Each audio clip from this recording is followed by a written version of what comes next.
Here's what's going on with the Supplemental Nutrition Assistance Program (SNAP) in the U.S. and why the United States Department of Agriculture (USDA) warns that over 41 million Americans are at risk of losing benefits if the federal shutdown continues.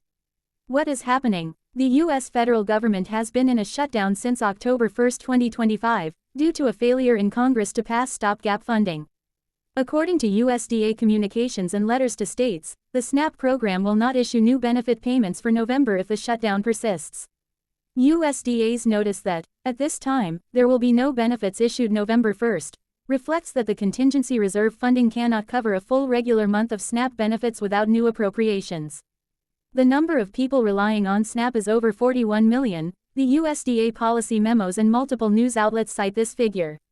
Why it matters. SNAP is a key lifeline. It helps low-income households, children, older adults and individuals with disabilities purchase food.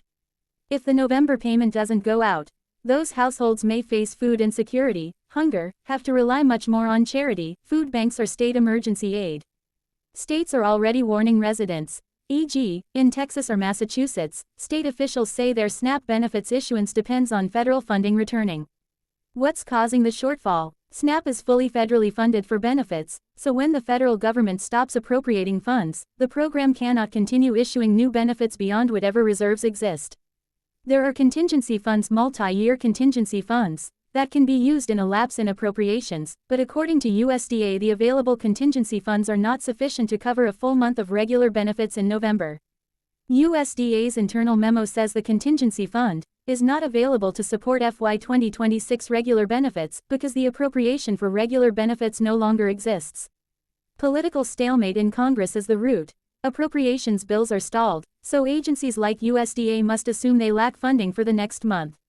Implications and risks. If SNAP payments stop starting November 1st, low-income households may have little or no federal food aid for that month.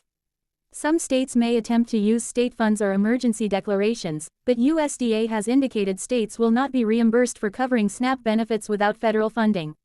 The disruption could lead to increased hunger, strain on food banks, and broader public health consequences. Even if funds are restored soon, there may be delays, administrative issues, and hardship during the gap.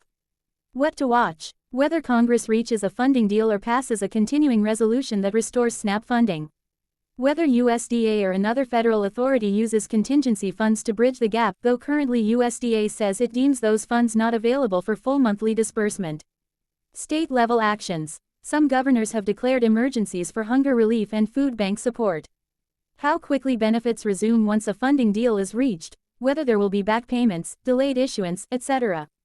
This is a major issue because tens of millions of people depend on these benefits, and the potential lapse isn't just a bureaucratic glitch, it affects basic food access. If you like, I can pull up state-by-state breakdowns of how many people are affected and what each state is doing as contingency.